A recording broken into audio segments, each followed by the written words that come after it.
All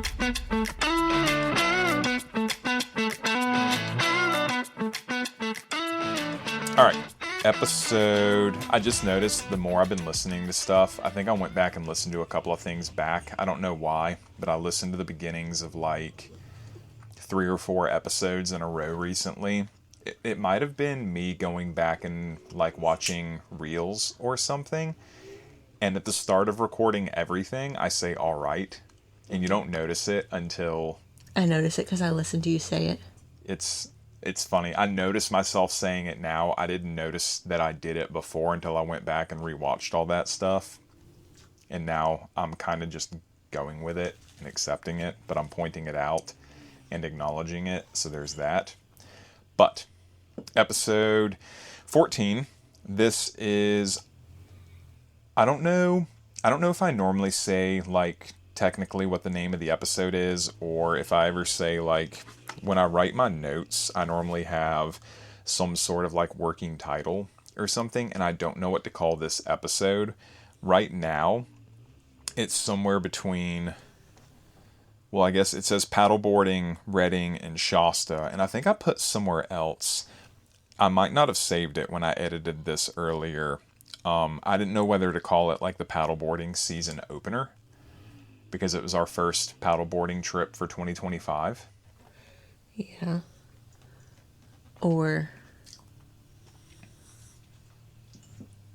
yeah, I don't know. Because You could just... I'm trying to look at the county map that I have. I'm wondering if all 3 lakes that we went on were in the same county.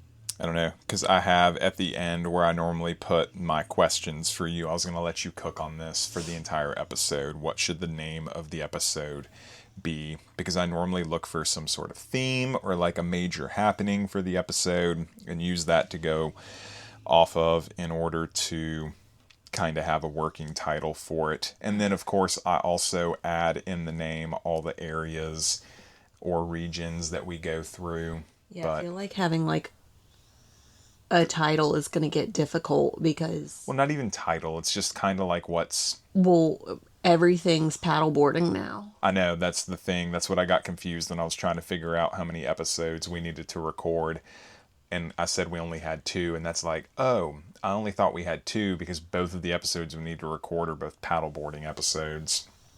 But to start this one, we have the season opener for paddleboarding. We got the board loaded up in the van and decided to take off towards the Redding, California, and Shasta. I get confused between Shasta, Mount Shasta. It's all Shasta. Shasta Lake. There's a bunch of Shasta regions, so we were going to the general Redding, Shasta area. We'll see how many times I switch back and forth between Shasta and Shasta. And how many times I correct you and say Shasta. So you asked a local, and she told you Shasta. I remember asking her. I don't remember what she said.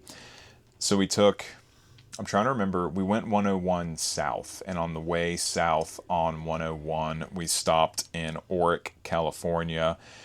Did we decide that she said it was Mojo Pizza? I think she said Mojo Pizza, but I'm not 100% positive. So it was just a pizza food truck that sits in Orick, California, which you've never heard of, which is a little town, and I think the population's 13, and they have a little snack shack. What? Are you being serious, or are you exaggerating? Is that what the sign says? That's not what the sign says. Am I exaggerating saying the population's 13? What do you think, the population's 6? No, I think it's like maybe 70 or something. Okay.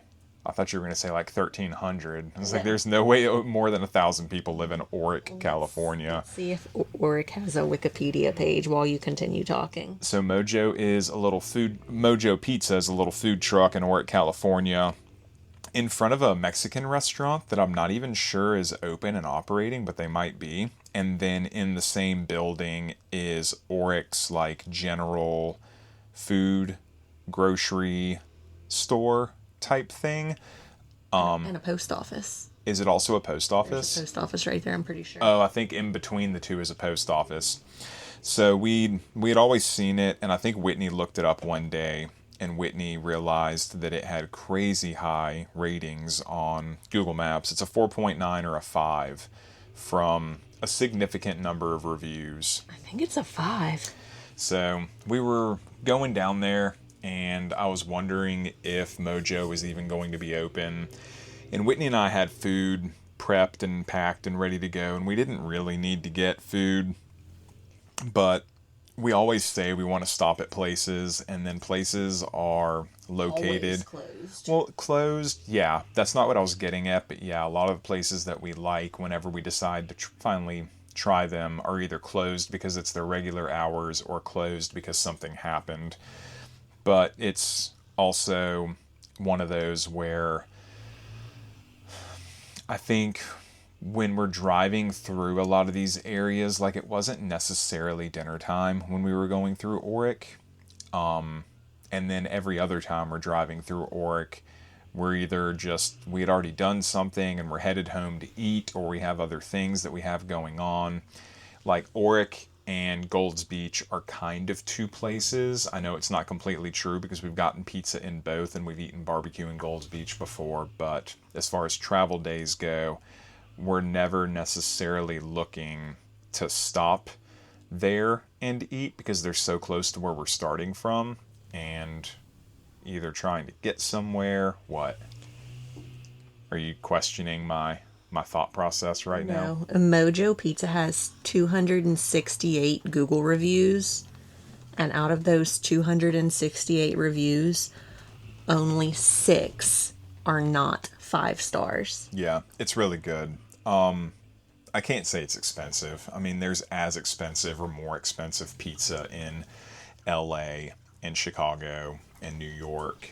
And other small towns around the country. And yeah, I mean, Everywhere. the more pizza's everywhere. expensive. I don't know what happened. Everything associated with pizza just got crazy expensive, and now pizza is just really expensive unless you're just absolutely disgusting like me and have no taste, and you're perfectly fine with Little Caesars, in which case you can get a large pizza from Little Caesars for $10. And we just had Little Caesars 2 nights ago, and I was not disappointed. It actually just reinforced the fact that the next time we want pizza, I'm not going to Seafront, I'm not going to Seaquake, I might even say I'm not going to Zola's, I'm just going to go to Little Caesars. You can go to Zola's and spend the money, and I'll go to Little Caesars. And you can sit and look at my yummy Z bread and pizza, and So the Z, I don't know if the Z bread's fair because like I can get pizza at Little Caesars. I can't get Z bread at Little Caesars. And so, see, you know what? I would say I would choose the sticks. Those cheese sticks were so good. I don't know what they're technically called, but those were good. Instead of the Z bread, but I wouldn't give up my pizza from Zola's. Okay. Because the flavor of the Zola's pizza is just so good. It is, but I don't know. I can get 2.5 Little Caesars pizzas for the price of 1 Zola's pizza. More is more. More is more. So we got Mojo Pizza, and we both really liked it. We got the pepperoni pizza with their house-made hot honey. She was confident that her hot honey was really good. We said we had Mike's hot honey in the van, and I think her hot honey was good. It just didn't stand up to the flavor of the pizza. Yeah, it was weird because before we started eating the pizza, I think I dipped my finger in like a little pepperoni cup that was full of honey, and I was like, oh yeah, that's so good. But it's also kind of cheating, because if you're dipping your finger in a pepperoni cup, then you're also getting like pepperoni cup grease. But it was like really good honey flavor, and then like you just lost all of that on the pizza. But the pizza was really good. I enjoyed the pizza. It was just really, really good pizza. Mm-hmm. Looking at this picture of it kind of make me drool a little bit, which, by the way, Orick has a population of 328, according to Wikipedia. Yeah, the picture of the pizza at Mojo is just insane. It was so good. Like, the crust was amazing. I think the crust outdid the pizza. The pizza was really, really, really good, but I think it's easier to get a good pizza than it is to get like a phenomenal crust. That's facts. So, did that. I think I wrote 9 out of 10 down. I don't know why I wouldn't go higher. It's certainly not lower. It's another one of those where if perfection is the goal and perfection is unattainable, this is about as close as you can get to something being perfect without actually getting there. Because we have other pizzas that we prefer in other ways, but it's not like I would change anything about this pizza necessarily. Except put our own Mike's Hot Honey on it. Yeah, I think instead of having her hot honey, I would happily just add Mike's hot honey. We did that, finished there, and I forget which highway we took. We went south on 101 do you remember what highway it was? I was just looking we took 299 okay. over to Redding, that was our first time driving that road, and we determined on that drive that when we leave here, that is the route we will take because it always looked scary. Yeah, but then driving it wasn't bad at all. No. Not even in the slightest. The only thing is, I feel like 101 going south is just deteriorating super quick. I feel like every time I drive 101 south between here and essentially Orick, that road just gets worse and worse every time. Yeah, and I just can't imagine how bad it's going to be with the truck and trailer, because I think it's bad in the van. But the same can be said going north through Oregon, too. I don't know. Like, there are bad spots, but at least they have signs up for the bad spots in Oregon when you're going through there, so you know it's coming. I can't think of any spots on 101 going north where you're just driving along and you're like, oh, that was a really bad section of road. There are spots where you go 101 south. They're not marked. They have plenty of, they have the one area where the turn signs, the cautionary turn signs are like 25 or 35 miles an hour, so you know that they're sharp turns.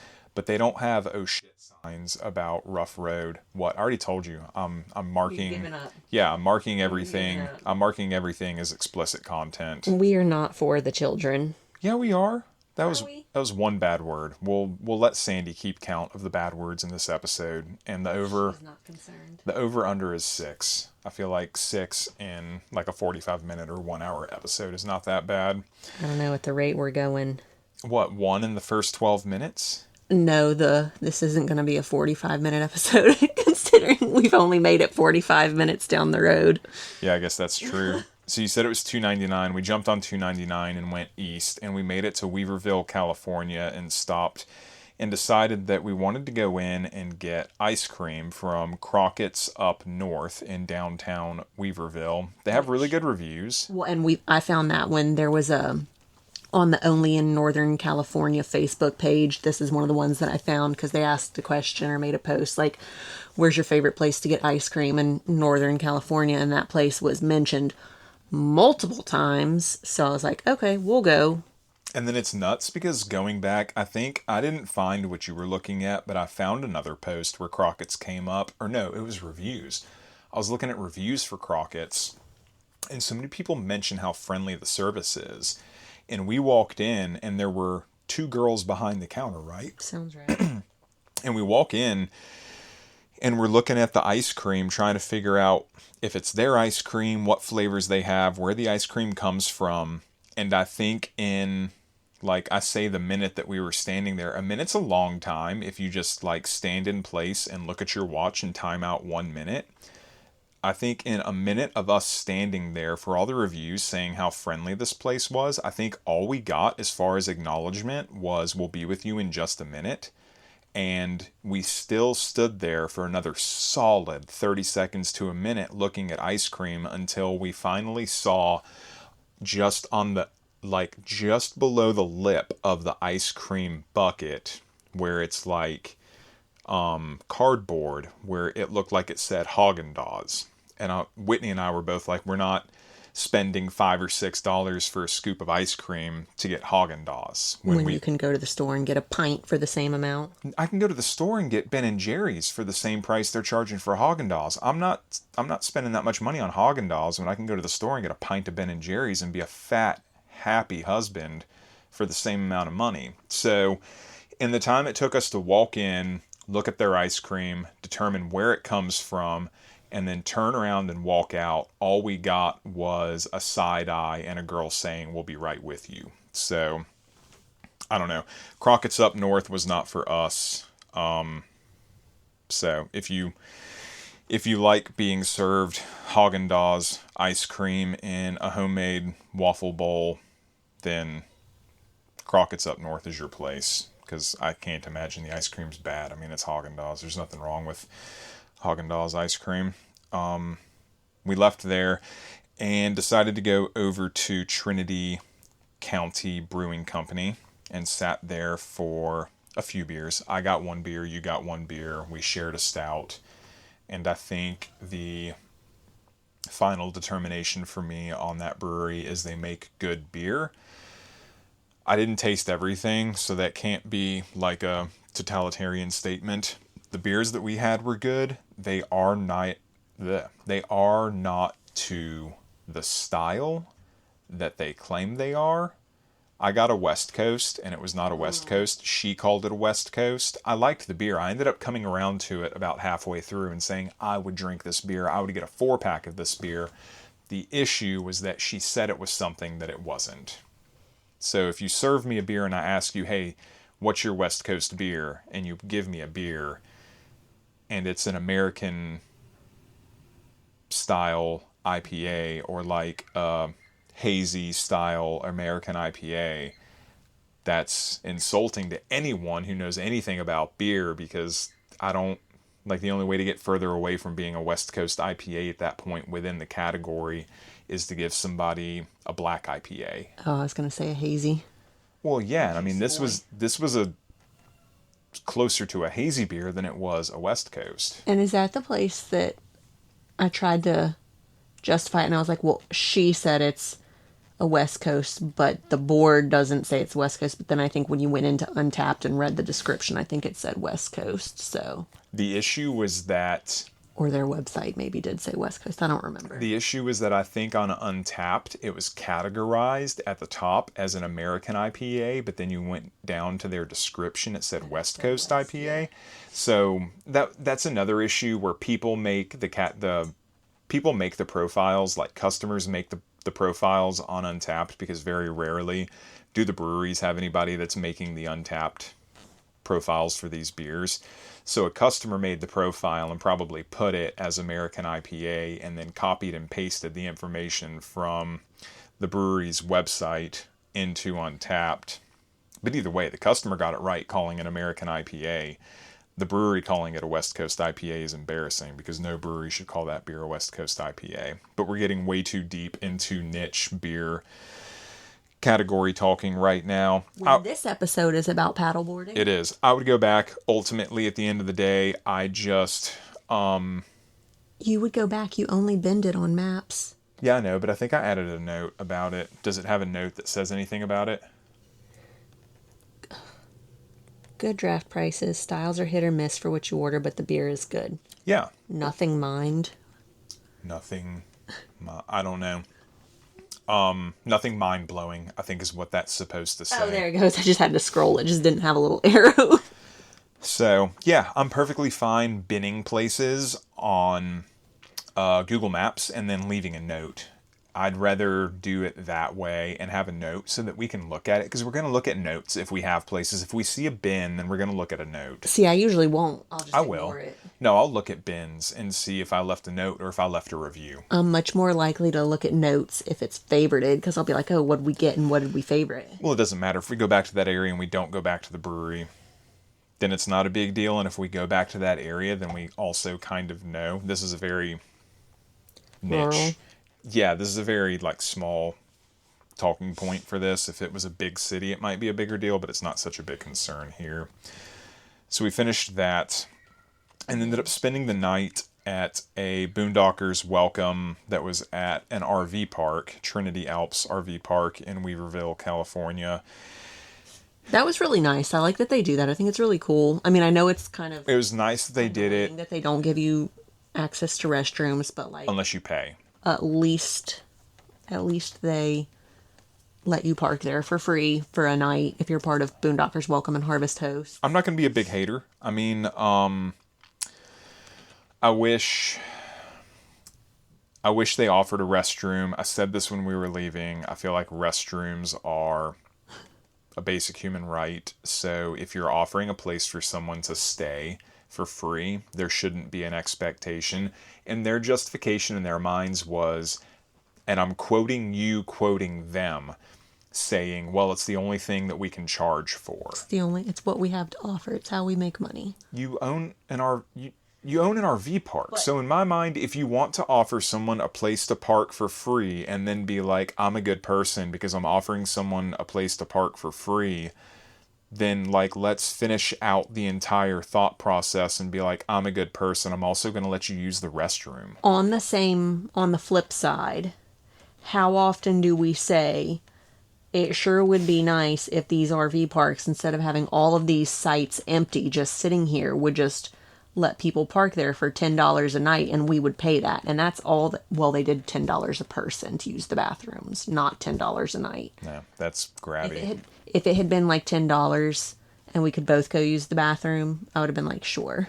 But $10 per person is dumb. I don't know. I would rather it be a boondock. I would rather it be an actual Harvest Host and them say that we don't have a store, but we accept $10 donations for you to stay here. And then you have access to the restroom. I wouldn't complain in that case, because then I'm like, oh, I'm paying for the spot.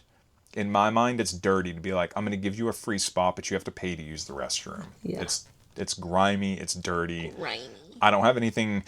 I'm grateful. I'm happy it's there. It gave us a place to stay, but we're also not poor. So if we had to pay for a place to stay, we can. It feels wrong for somebody to be like, I'm awesome because I'm letting you stay in my unlevel parking spot that otherwise nobody would be parked in, but you need to pay $20 for the two of you to use the restroom. $20 is steep to go. So, I don't know. Without getting into too many expletives, because the over-under for this episode is 6, I don't have much nice things to say thinking about this now.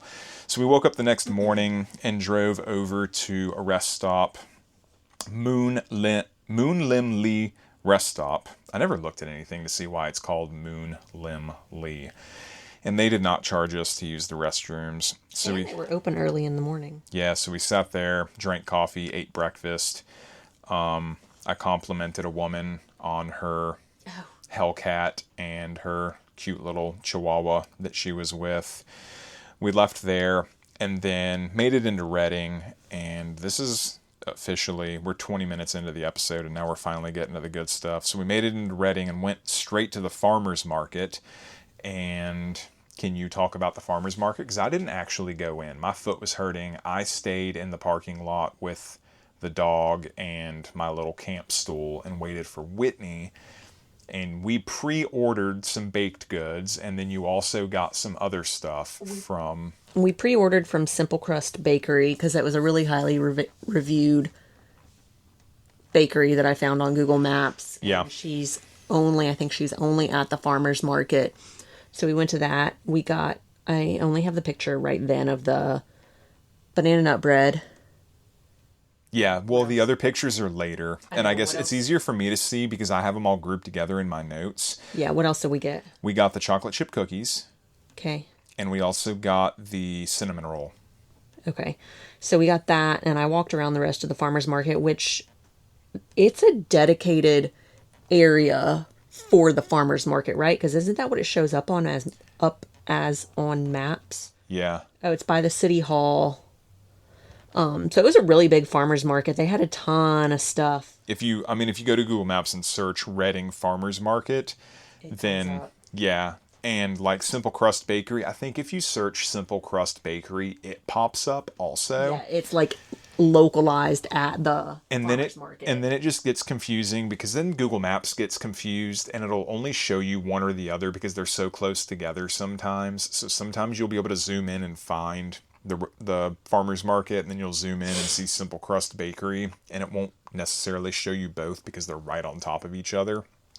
So it gets kind of confusing. But I walked around. There was a ton of like ethnic foods being cooked right there.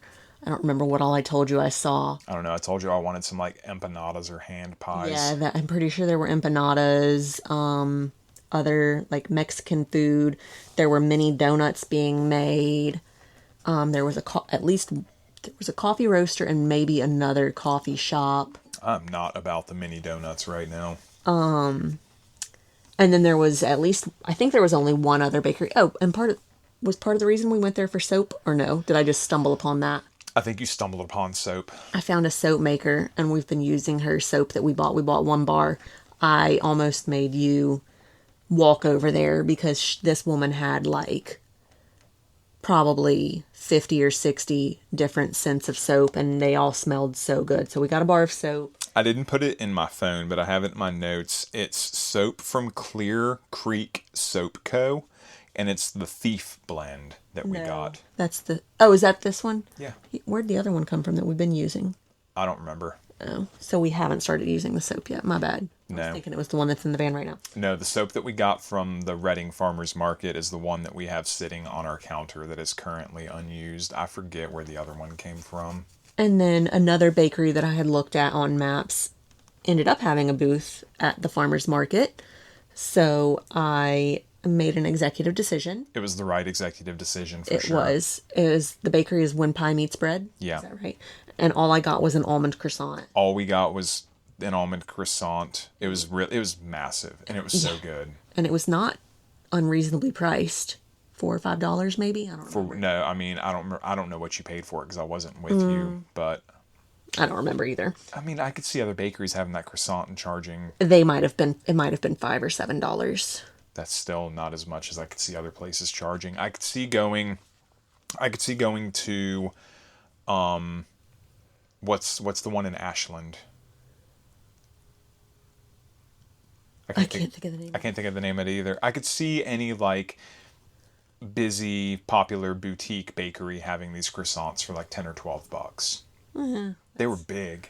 It was. They were big and they weren't stingy with the filling. Like we've gotten almond croissants half the size that had less filling than this one. As far as like almond paste goes, which is where I imagine most of the cost is, besides butter, possibly. So we ate the banana bread from Simple Crust Bakery. In the parking lot. And the almond croissant in the parking lot. Yeah. And the banana bread we said was okay. It was our least favorite thing that we got from that bakery. Yeah, it was a chocolate chip banana bread, which is already one of those things that I'm kind of leery of. I prefer not to have chocolate chips in my banana bread. And the chocolate chips in this banana bread definitely didn't do anything more for me. And she also uses, I might not have it in my notes. I have the picture. It's einkorn. She uses a special kind of flour that's more expensive than regular flour. And we don't know why, but it's 3 times more expensive than regular flour because I left a review and made a comment about the size to cost ratio of the banana bread. And she cited herself using einkorn flour and said that it costs 3 times more. And in my mind, I didn't say this back. I don't argue with people on Google reviews.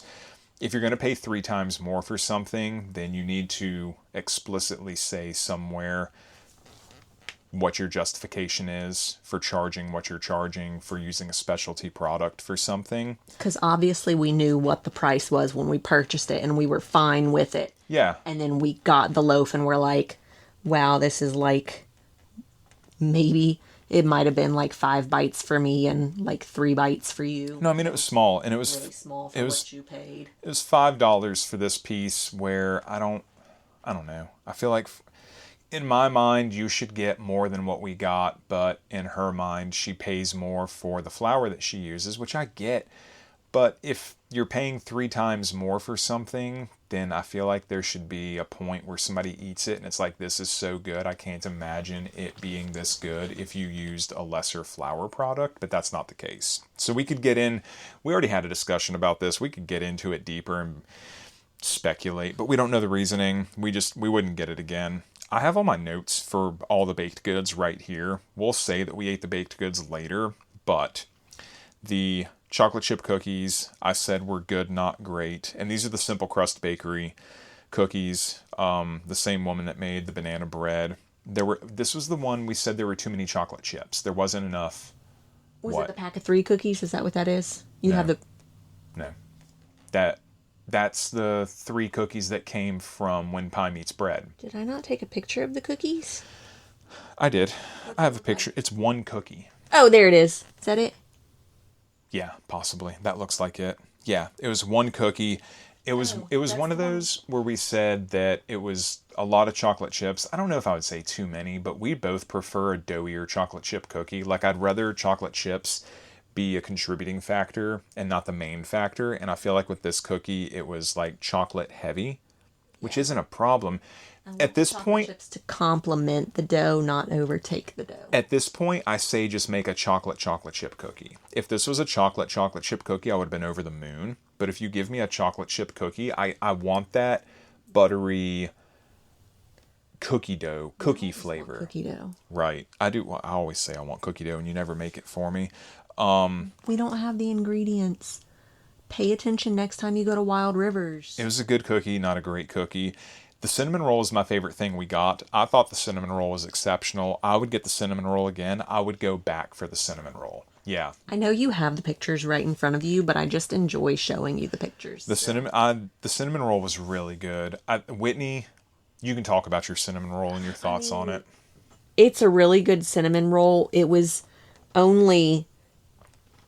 it's a decent sized cinnamon roll, and it's only 3 layers, which kind of attests to how thick the layers of dough are. So you did say that the layers of dough were... Sorry, you're going to listen to me pour water. Imagine how good this cinnamon roll would be if the dough was rolled out to half the thickness of what it was. You got twice as many layers of dough and twice as many layers of filling. So I wonder... drool worthy. I wonder if she would do it that way because the filling for this one was up there for the amount that we want in a cinnamon roll. Yeah, and I wonder if she would still do that thick of a layer of filling if she had more layers, or if she would be like, I either can't use that much filling because it costs too much, or if she would have people complain because the integrity of the cinnamon roll would just fall apart because you would have too many layers of everything. Cinnamon rolls aren't meant to have integrity. They're meant to just melt. You and I are in the minority for how we like our baked goods, babe. So it's one of those, like, she needs to please as many people as possible, and I feel like pleasing me and you is like underbake everything and have as much like ooey gooiness as possible. Hence us enjoying our raw biscuits so much that we're going to talk about in a little while. Well, I mean, we enjoyed them. I definitely didn't prefer them. I don't know. I feel like it's hard for me to say that. I'll eat raw. I'll eat like half-baked, no-baked, straight-up raw cookie dough. I will clean the bowl of brownie batter. But it's not like I'm fighting you to get to the mixing bowl for biscuits to eat raw biscuit dough. But those biscuits were so good. So the cinnamon roll was really good. I would get another. I'd go back for it. It's definitely... to me, the best thing that we got. And then we had the When Pie Meets Bread almond croissant. Very good, very large. You remember the lamination on that thing? Did you take a picture of it? I didn't. I mean, I took a picture of the croissant. You remember like holding it up to me so I could see how ridiculous the lamination was? Yeah. You can just, I mean, you can kind of see it if you zoom in on my picture. Right there. It's a good crescent roll. Croissant. Crescent roll. Good crescent roll. I almost called it a cinnamon roll. Corrected myself before I said that. So, I mean, it was good. It wasn't so good. Spoiler alert, we went to the actual brick and mortar location for When Pie Meets Bread, and we didn't get another almond croissant, so I don't know if that speaks to how much we actually enjoyed it, or if we just wanted to try other things rather than getting the almond croissant again. Because they had a very wide variety of baked goods. They had a huge variety of baked goods.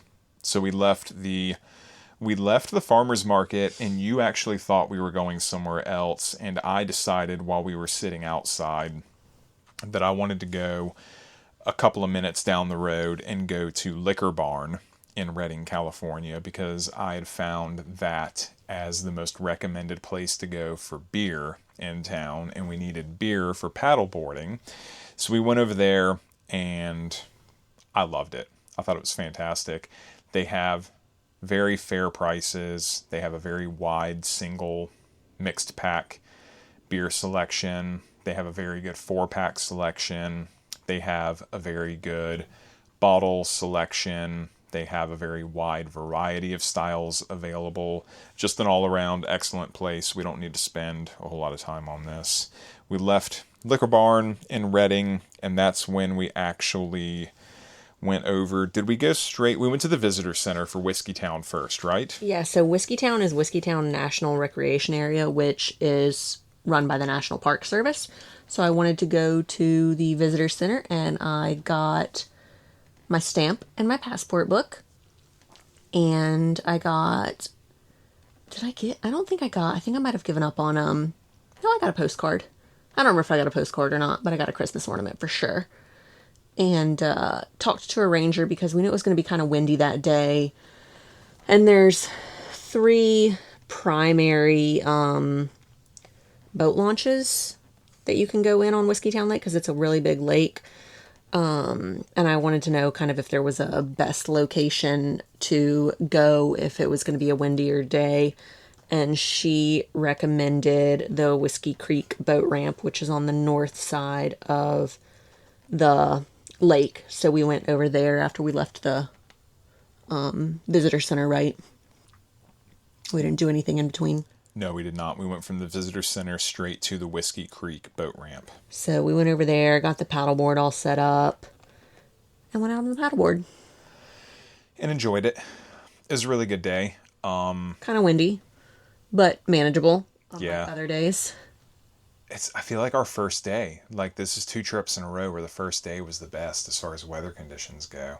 But also, what? I thought the next day was probably a little bit more manageable. You can speak to all of this better than I can because I literally have no recollection of paddleboarding at all. I don't understand. I don't block it out on purpose. I can't remember. Can you see? This is the lake. Do you remember this? You got some greasy fingers. It looks like you've been eating chicken wings and playing on your phone. That looks... I remember it. I remember paddleboarding and having the bird fly over us. Do you remember standing there? Do you remember that we hung out, like, attached to a little... Because we were trying to hide from the wind, so we, like... Yeah, and held onto a root for a few minutes. That other couple was up on the peninsula away from us. So, but we enjoyed it. It was a good lake. We enjoyed it. It was a good lake. I say these things with as much confidence as I have, knowing that I don't have a perfect recollection of it anywhere near the recollection that Whitney has of it. So. And then when we finished paddleboarding, we went back to the visitor center to fill our water bottles. Oh God, is this when we saw the resident black widow? Yeah. Biggest black widow I've ever seen. I think it's the only black widow I've ever seen. Isn't that a good picture? I told you we used to see him at Nana's at the lake.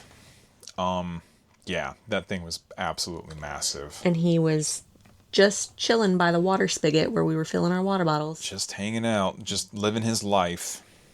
So, do you remember what we did next? You have pictures. Ice cream? From where? The ice cream shop. In? Redding. You got that much right. Taste and See Creamery. Expensive ice cream. I feel like this is becoming a theme. I don't know if anything's actually expensive anymore. I think everything just costs what it costs, and I think it's still 2009. So we got malted cookie dough, lemon speculoos cookie, and Belgian chocolate. Because we both got malted cookie dough. I was just about to say we both got waffle bowls. We both got malted cookie dough. I got lemon speculoos cookie, and Whitney got Belgian chocolate. Wasn't the Belgian chocolate the best flavor? I don't know. I said that they were all excellent, very creamy, very flavorful, expensive in small portions, but the price, but would get again, maybe. It's definitely not any place that's going to be accused of providing adequate or generous portions. But the ice cream... Definitely adequate portions. It was really good. Everybody but you. The ice cream was really good. I remember the Belgian chocolate being really good, but the lemon speculoos was really good. For some reason, the malted cookie dough... I think I remember the malted cookie dough faintly. Yeah. I remember the malted cookie dough because I remember, like, I got a sample of it and I was like, oh, that's really good. And then when I got it, I don't really like malt. And once I took a couple of bites, I was like, oh, this is definitely malted. And you could definitely taste that it was malted. The malted flavor. It was what it was. Yeah, which so was did a good. job with that, yeah. Yeah. I liked it. So their malted cookie dough is better than any regular chocolate chip cookie dough flavor I can remember having gotten from any ice cream shop. Because you're getting flavor out of the actual dough as opposed to just like a sweet cream ice cream with a little bit of cookie dough in it. Yeah, and it actually had a fair amount of cookie dough mix-ins, so I feel like it's robbery when you go to an ice cream place and you get cookie dough, and for like a scoop you get maybe 4 pieces of cookie dough. Was it the one in? It was the one in Coos Bay that you got cookie dough, or North Bend that you got cookie dough, and it was homemade cookie dough that was like really soft and like. Yeah. I want to go back there and get that cookie dough because I liked that. Scoops? Scooped, scoops, Scooped? something like that. Yeah, that's the one in North Bend. We need to go back. Or maybe there it was next Coos trip Bay. north. Yeah, I would go back there. I think I was kind of wishy-washy on it, but I would go back there. Do we say that we stayed? Yeah, we got permission. I think. Yeah. We got permission to stay at the Home Depot in Redding. Yeah. So we stayed there that night in the parking lot, and it was fine. I don't remember, but it was... We like this Home Depot. We've stayed at this Home Depot like 3 or 4 times now. No, Where am I thinking of? Eugene. Oh, Eugene. Because we've only been to Redding once. That's true. But we stayed 2 nights, didn't we? My memory can't be trusted. Yeah, I think we stayed 2 nights. Or I'm not sure it I'll was say Eugene, it. We stayed 2 nights. Yeah, no, it was here. Home Depot. I'm looking at it in my book. Okay. Yeah, so we They're got one permission to page. stay, and they gave us permission, so that's where we stayed. So we got up the next morning, and Can I just real quick say how sad I am that I somehow only managed to take pictures of our donuts one time? I don't know how I did that. where did the donuts come from? Obviously, the donut hut in Eureka, California. Oh God, you did it. I was going to do the confusion. House? I was going to do the confusion, but you already started the confusion. Is it the donut house? The donut house in Redding, not to be confused with the donut mill in Eureka, What's the donut hut? which for the 3 people that listen to the donut episode might get that reference. So the donut house, which is one of my favorite donut places for the year. I said yesterday I wanted donuts, and you did nothing today to get me donuts. We went to the donut house, and we ended up getting an apple fritter. We got a chocolate covered yeast donut. We got a chocolate glazed chocolate cake donut. We got a crumb cake donut. And we got donut holes, because I don't go to any donut shop anymore that has donut holes and not get donut holes. I just had a thought. What's your thought? Do you think from now on, when we go to donut shops and order donut holes, we can ask them to go get some of the chocolate filling or chocolate glaze and just scoop it on the donut hole? It's not always that easy. All the donut places have their own way to do their chocolate. So when we had it at Mary Lee, we didn't just have a container that you could grab with chocolate and like easily squeeze it out on anything. The chocolate was in a plastic serving bin, like a food safe serving bin, and we would warm it up and take the donuts and set them in it and then pick them up out of it. But ladle.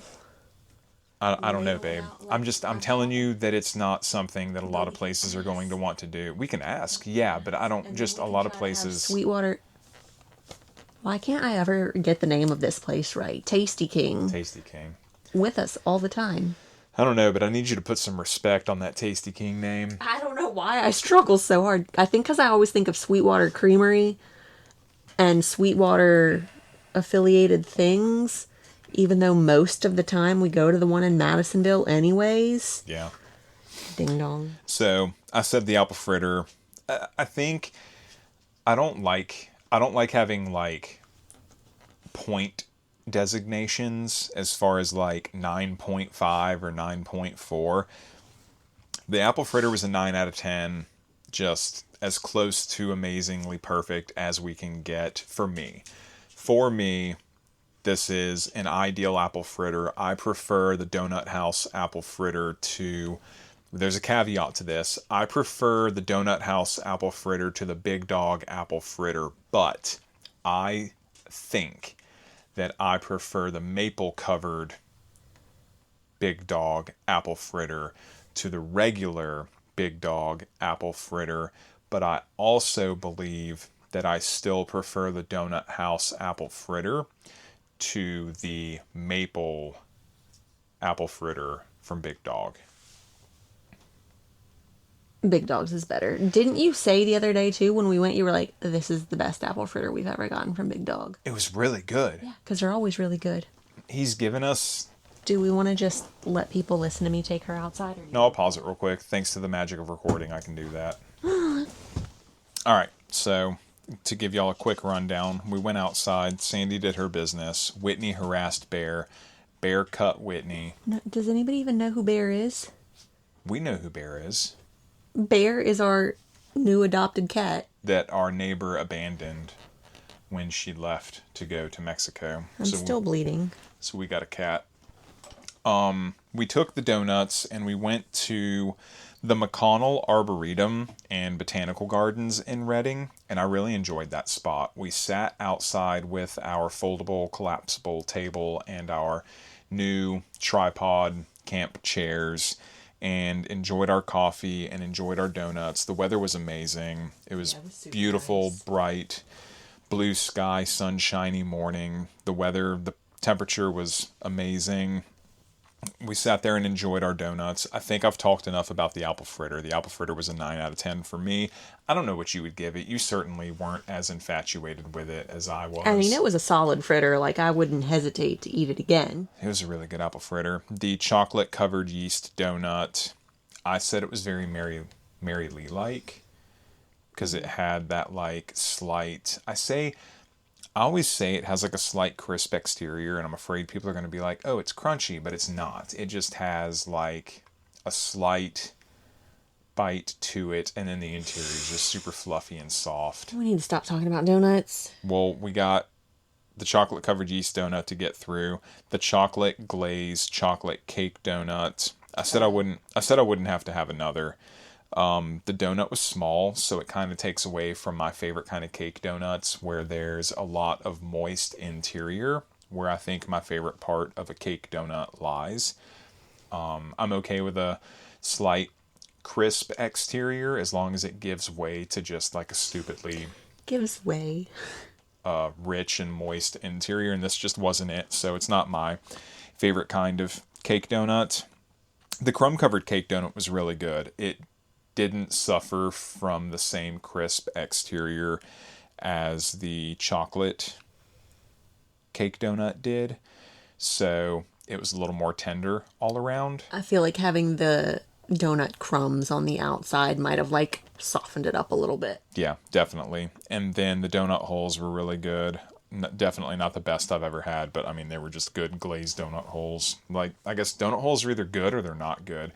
I still think my top tier pinnacle best of the best donut holes are from, I want to say Sonny's. Oh, is that better than Tasty King? In Ukiah. Glazed donut holes. I don't know if I've ever had Tasty King's glazed donut holes, so I can't compare apples to apples. My favorite donut hole would be Tasty King's with the glaze and the chocolate, but my favorite glazed donut hole is Sonny's in Ukiah. We need to figure out a time to go back there. We walked around at the Arboretum for a little while. Not much. We did just enough. We walked to the Sundial Bridge and looked at the Sundial Bridge, but did not go on the Sundial Bridge. We went back to the van, and I think we were kind of looking at the day and decided we still had some time that we could kill. So Whitney went for a run, and I was sitting in the van with the dog, and then I realized Whitney was going on a run, and I could actually do a quick little workout by myself and pass the time, and she would get back quicker. So I did a little workout by myself just to get some movement in because I didn't want to be such a lazy sack of garbage. So I did that, and she came back from her run, and we promptly jumped in the van and made our way over to Carl's Jr. Actually, we went and got gas. And then I decided we were going to go to Carl's Jr. for biscuits because we've started a new tradition of having biscuits and Van Jam. Well, Sounds so dumb to say Van Jam. I love it. We're Van so Jam? Weird. A Van Jam after we eat our lunch in the van, our lunch of pork tenderloin. And And pickles and apple and sometimes orange. Yeah, oranges has kind of fallen to the wayside, but apples are here to stay. But these Carl's Jr. biscuits, They came in clutch because we ended up eating them on the I was paddleboard. gonna say that they did not get eaten with lunch. No, they did not. But we have other biscuits that got eaten with lunch. We did. We ended up going over to Shasta Dam and walked around at Shasta Dam. Whitney saw a very interesting caterpillar. We saw some fish chasing being other fish. Yeah, we saw some fish being hunted by other fish. And then on the way to Shasta Lake, we stopped just not even purposely. We stopped. Saw what? The heritage. Yeah, we stopped just on the way, impulse, at Heritage Coffee House for biscuits, which we liked.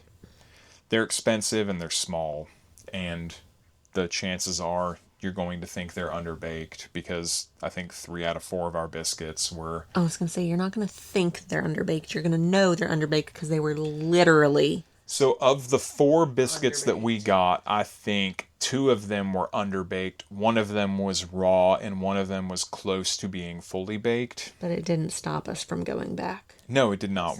We got 2 and decided to get 2 more the next day. We enjoyed them very much. Very good. They're moist, of course, as my notes say, because they're not baked all the way, so all the moisture is not baked out of them. They're dense. They have a really good flavor. They're small, so like price to size ratio, they're way up there. They're like the, I don't know, for all the biscuits we've ever gotten, they are like Mercedes S-Class. They're still some of my favorite biscuits that we've gotten, though. No, they're good. I like them. I would go back. They're a top 3 for me. I would go back even though they upset me when I sent them a message in order to not call them out on Google reviews to complain about us getting a raw biscuit, and they left me on red and never responded. So I'm a little bugged by that. I'd forgotten about it, so I haven't fought with them. Modify your review. Well, I need to message them back and be like, hey, I'm about to modify my review and add a picture of the raw biscuit that you sold me because you obviously don't care. But we went to Bailey Cove Public Boat Ramp at Shasta Lake in Lakehead, California for lunch, biscuits, and paddleboarding. We had Carl's Jr. biscuits on the board, which I would not be opposed to that tradition. Get good biscuits for lunch and just get like McDonald's biscuits or Carl's Jr. or McDonald's or Popeyes if we see a Popeyes. Or Burger King would biscuits. Rush some Popeyes biscuits on the paddleboard. Yeah, but we wouldn't be able to just get 2. I'd have to have like half a dozen Popeyes biscuits on the paddleboard. Do you remember what my favorite part about this paddleboarding location was? I don't know if I have it in my notes. Biscuits. We ate our cinnamon roll when we got back to the boat. No, I don't, because I don't remember the paddleboarding experience. This was the one where, so Bailey Cove, where we paddleboarded, is in the McLeod River arm of Shasta Lake, which is kind of to the north part of Shasta Lake. And we paddled actually out of Bailey Cove and into another. Is this where all the boats were, where people were? Okay. Yes. And we paddled into another cove, like the cove to the north of where we were. And we ended up hanging out in the cove where people get onto the boat to go do the tour of Lake Shasta Caverns. So we were just sitting in the cove hanging out for a couple hours maybe. Yeah, we were there for a while. And we had maybe 4 or 5 boats pass us, like tour boats full of people going to or from the Shasta Caverns tour. And every time they did, we of course waved like fools, and a couple of them. The kids were super excited. There were some where there were adults that were super excited too. Or at least pretended to be. More so than all the bands that we wave at. Yeah. You talk about traditions. So that was fun for me. So it was it was not, I don't remember it. I have a picture I have a picture of the biscuits on the board. Like, I know I enjoyed it. I know it was fun, but like now that you say that, I remember Why do we sitting even there bother paddleboarding? because I love it when we're doing it. I didn't take a video. I think did I take a video that day? I don't have a video from that trip, just a picture. I think I might have taken the video that day. I don't know why. I have I got this all out of order in my phone. I have Shasta Dam. Oh, never mind. No, I'm caught up. It all makes sense now. So we did that, and then what did we do? I didn't know how much time you wanted to spend on this. We've been craving Mexican food. Whitney had said something about Mexican food. When Whitney says something about Mexican food, it gets me all worked up for Mexican food. So I was determined to find Mexican food, and me and ChatGPT had a little talk, and we decided that Guadalajara Mexican restaurant in Redding, California was where we needed to go. And I don't want to get too far into this. And we did not need to go there. The food was disappointing. That's it. Enough said. Yeah, so just... And then we went to get ice cream, and maps won't load. So where'd we get ice cream from? 32 Below ice cream in Redding, California. Oh, yeah. And it's not house made. We got Blue Bunny ice cream. Yep. So again, I don't want to spend too much time on this. We went to an ice cream shop and got served Blue Bunny ice cream with a smile. With a smile. That's enough of that. We stayed at Home Depot that night again because Home Depot's amazing and they're pretty welcoming to vans. They're pretty easygoing. We've never been turned away at a Home Depot. Granted, we've only tried twice. I mean, we're batting 100%. The next morning was when we actually went to the brick and mortar location for When Pie Meets Bread. We did not eat all this stuff right at this moment. I think we ate it all this night, but I have all my notes right here, so we're going to go over everything right now. Is that your brookie? We got a 3-pack of chalky chip cookies. We got a banana bread, not a chalky chip banana bread. We just got a regular banana bread. Banana nut bread. It was a banana nut bread. I got an Oreo cheesecake. And take a picture of your cheesecake. Is it not in the same picture as your brookie? I took a picture and it's in the same picture as your brookie and it's in the background and it's really hard to see.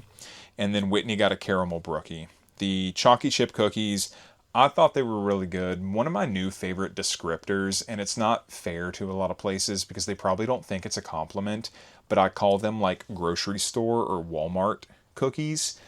And I feel like grocery stores and Walmarts, like Walmart in particular, I say grocery store and I think that I'm thinking of like Albertsons because those are the chocolate chip cookies that I think of when I think of grocery store cookies. Because we had Albertsons in Baton Rouge. And if you went to somebody's house and they had like a big gathering or something, you most likely either got your cookies from Albertsons or they might have gone to Sam's Club when Baton Rouge got a Sam's Club and they just got a big thing of Sam's Club cookies, which I also think fall into this category. Walmart. They have a really good like cookie flavor and the chocolate chips play their part in being complementary and providing like chocolate chip texture. But to me, those are like the ideal soft chocolate chip cookie flavor perfect combo. And that's what these reminded me of. If it's not a compliment, then I'm sorry. The best I can say is that the flavor is amazing. The texture is amazing. It's not overly chocolate chippy. What do you have to say about the chocolate chip cookies? They were quite yummy. Quite yummy. I think I might have wished they had a little more salt. The episodes would be so much shorter if I talked as much as you. She says in silence. The banana nut bread I thought was excellent. I don't know what I would like different. I said maybe I would like it more if it was fresh. Salted butter to slather on it. Yeah, I mean, it was really good. Really good banana nut bread. I would get another one. If we went back and we went in there, I would immediately walk over and grab a banana nut bread and just carry that around while I tried to decide what else to get besides another Oreo cheesecake. I think that being the people that we are, I think I said I would have liked it cooked like a minute or two less so it still had a little bit of like gooiness at the top. It was definitely fully cooked. Yeah. And I say Which that... is expected from a bakery. I say that so that I don't say that it's dry. Yeah, but if it was less cooked, it would have been denser slash gooier. A little more moist. But then you would have people that were like, my banana nut bread wasn't cooked, so it's safer for them to cook it to the doneness level that they cooked it to. I get it. Perfectly acceptable.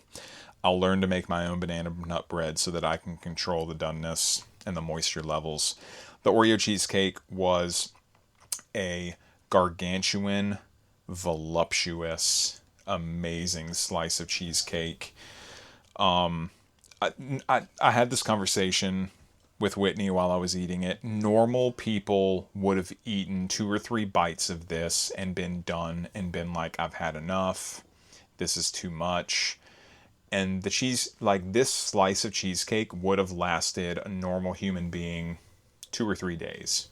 Eating on it multiple times a day. Like, walk up, take a bite. Oh, that's enough. I've had enough. It's too sweet. It's too much. I ate it in less than 2 minutes, probably. It was amazing. I could have eaten another 3 pieces.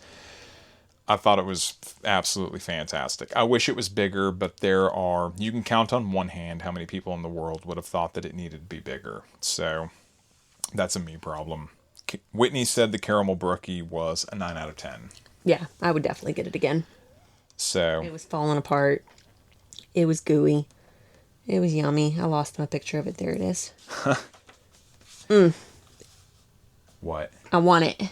I know. No, I would rather where we went next. So we left When Pie Meets Bread and went back to Donut House. I think I decided we were going back to Donut House that morning. I'm not sure how much Whitney had to do with the decision. We went back over there. I have a picture. We got an old fashioned. We got a glazed. I remember the glazed yeast raised being really good. We got another apple fritter. There's, I think, another chocolate covered yeast raised in there because the chocolate yeast was just so good. It's just, I love the Donut House. I think it's so good. It's cheap. Both days we went in there, we got like 4 to 6 donuts. It's like $5, $6, $7 for everything, versus if we go to $5 and get 2 chocolate salty donuts, it's $10 and some change for tax and everything. So I don't know. As much as I love $5, I would rather go to Donut House than $5. But I'm not going to not go to $5 when we're around it, because there's not. I still can't believe $5 beat North Country. That makes me sad. Pat sent me something. Oops. Let's yet again silence our phone because we're not capable of doing that while we're recording. What did you say, my love? I said I still can't believe $5 beat North Country. That makes me sad. We went back to McConnell Arboretum and Botanical Gardens. We set up our chairs, we set up our table, we enjoyed our coffee and our donuts. We did not go for a run. We did not go and do a workout this morning. We instead decided to make our way for paddleboarding and stopped at Heritage Coffee House again. Because we were driving back past it. Because we were driving back past it going north. One? Yeah, what? We went to the same one. Because they have 2 locations. Did I not? I guess I didn't put in here. At some point, we did go back to... I don't have it in here. We went back to Liquor House or Liquor Barn. Liquor Barn. At some point. We went after the Mexican food the night before. Or before. Okay. It doesn't matter. I just want to say we liked it so much, and there was so much stuff that we wanted. We ran out of half of it before. Well, I mean, that was part of the problem. I told you the day before. Like, they run out of stuff. That's why I have such a hard time when I go to a place and I'm like, I want this and I want to buy all of it. If they have singles, I'm like, I'll get singles. But you never know when people are going to come in and just buy all the stuff that you're like, I'll come back and get that tomorrow. Because a case of beer can disappear in 30 minutes. Yeah. So. And I mean, it was a weekend, so like it's expected for people to buy beer, so I can't be too butthurt. And the stuff that we thought we wanted probably wasn't our favorite stuff. I think some of our favorite stuff was stuff that we kind of just got because we were there and they had it. So, doesn't matter.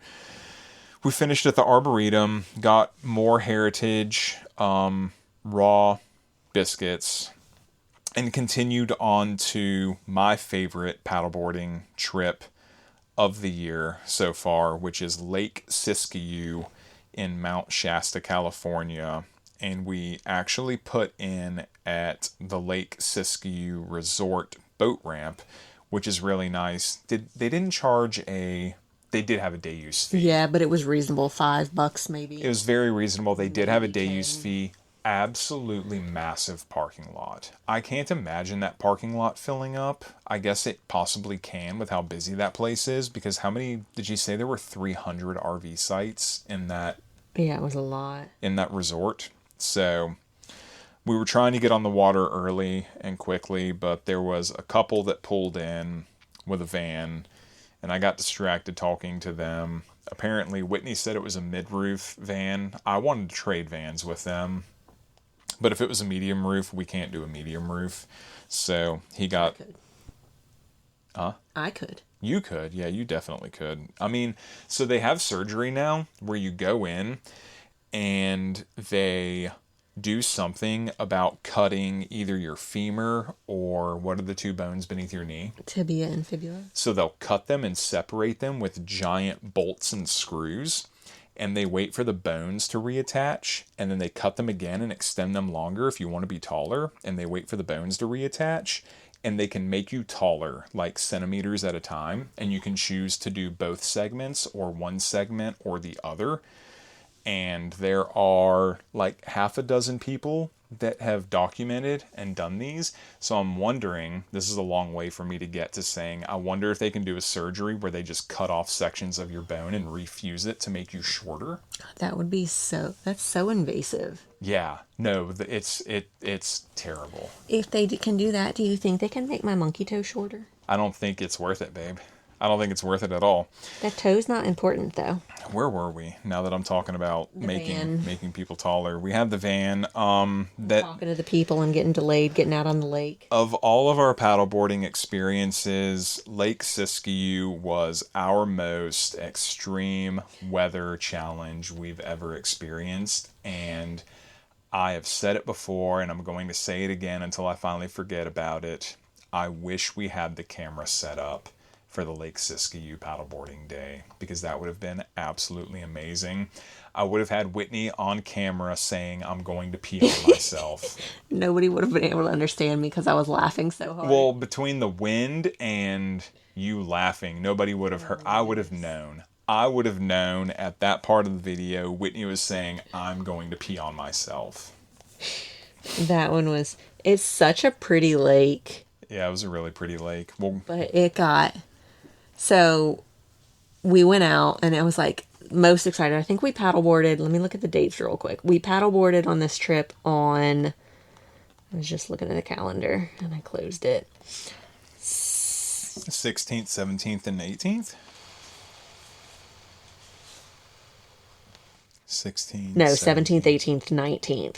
Yeah, that's right. So we paddleboarded on the 17th, 18th, and 19th, and looking at the weather going May. into it, looking at the weather going into it, I was like, oh man, the first couple of days, the Saturday and Sunday, I was like, it's going to be a little bit cooler, and it's going to be a little bit windier, but Monday, the 19th, is going to be great. It's going to be warmer. It's going to be like in the mid 70s, and the wind's only supposed to be like 5 miles an hour. This is going to be perfect, and we're going to go to the lake that I'm most excited about, Lake Siskiyou up in Mount Shasta, because it looks so pretty.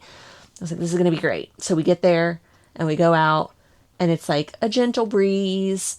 And I'm like, let's paddle this way into the breeze. Yeah, like gentle in the sense that if we didn't paddle, it was going to push us. It wasn't gentle in the way that it was calm. Float us back. We were moving. Not fast. It was going to push us. We were going to go from one place to another. It wasn't a gentle not breeze in at the a sense high that it rate. felt nice and we were just calmly sitting there. There's a difference. Sure, I have to sneeze. It was strong enough to move us. But I was like, so let's paddle into the wind so that we can then sit and float back and then, paddle around or whatever. And so we get like towards this cove, towards the end of where we were going to run out of room because it's not a real big lake.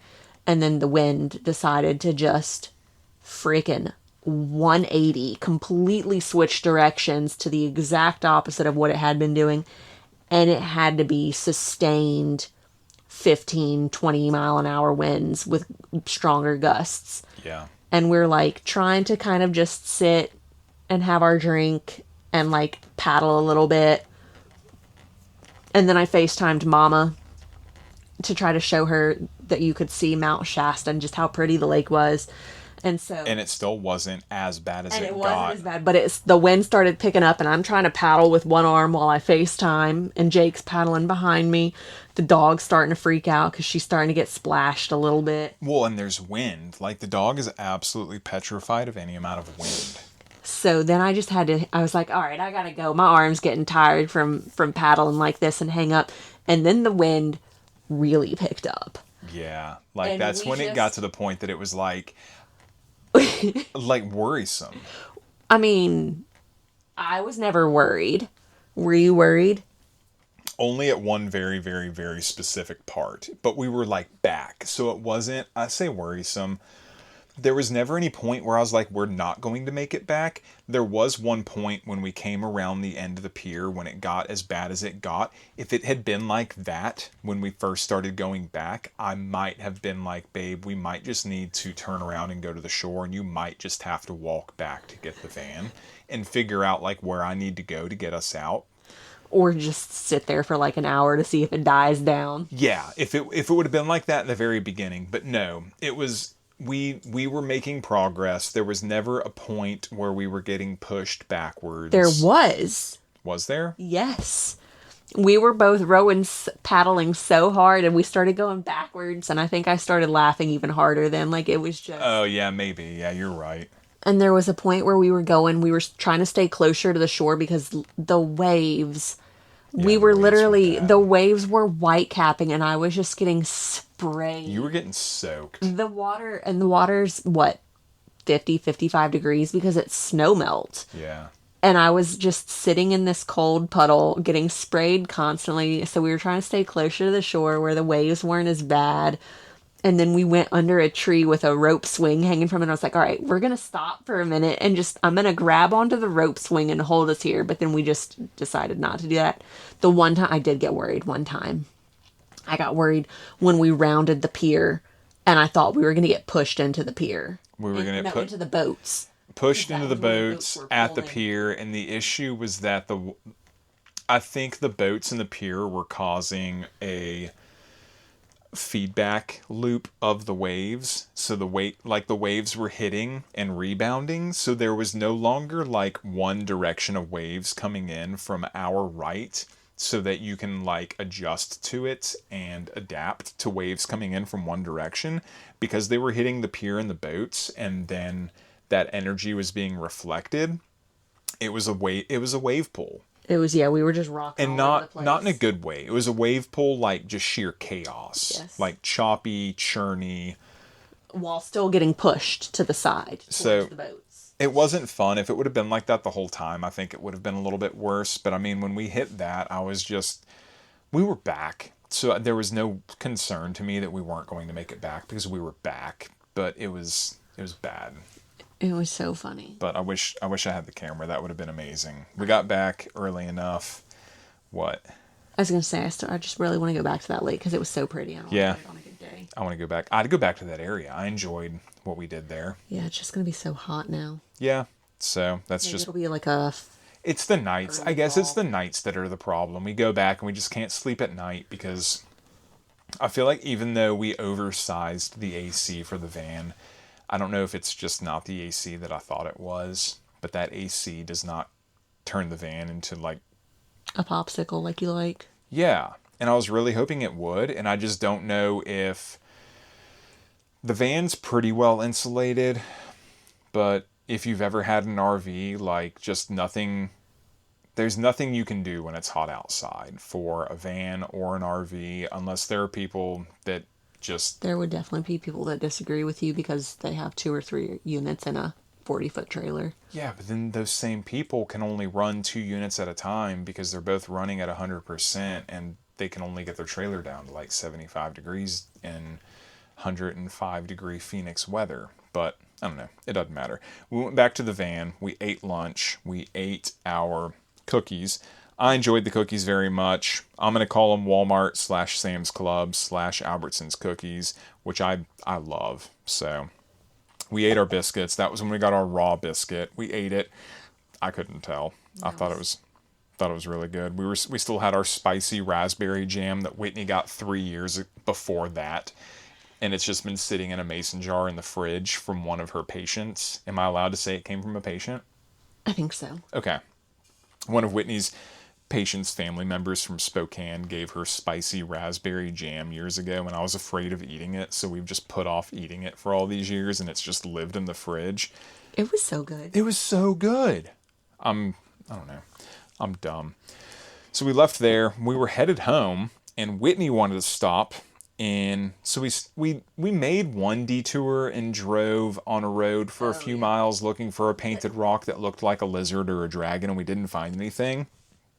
But then we went to Eureka, California, not to be confused with... Yreka. Yreka? Isn't it Yreka?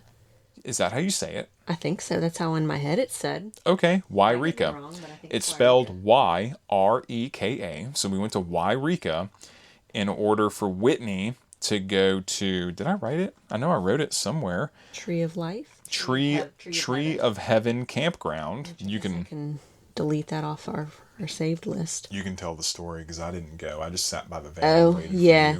So a marble was supposed to be hidden at this campground. And so the campground is closed for the season because it's a seasonal campground. But I knew it wasn't going to be that far to get down into it. So we just parked up at the top of the canyon. Yeah. It's like kind of down in a valley or canyon type thing. And it was in a switchback turn, so we turned over and parked on the side of the road, and Whitney went down the road around the gate into the canyon. And ran down to the campground and found the marble. And I told Jake I was a little nervous because there was nobody down in there. It was just me. I was going to get got. Yeah, I thought an animal might get me because it's down along the river.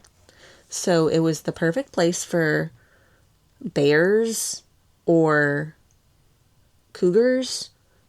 No, mountain lions. Bobcats. Is that the same thing? Mountain lions. I don't care about a bobcat. I'm bigger than a bobcat. Pumas, you're bigger than Bear, and he scratched you and you cried for 30 minutes a little while ago. That's because he's supposed to be a lover, not a fighter. He is a lover. Anyway, so I was a little nervous, but I found my marble. It wasn't a marble. It was a pumpkin. It was a decoy. This was... Oh, no, it was a pumpkin because she hid it during... It was a pumpkin because she hid it during October. I thought it was a decoy, wasn't it? Well, yeah, it was a decoy, and then she came and hid the pumpkin over here. But whatever, that doesn't matter. Yeah, I guess it's... Beside the point. It was a pumpkin because it's been hidden since October, and I found it in May, and I was super excited.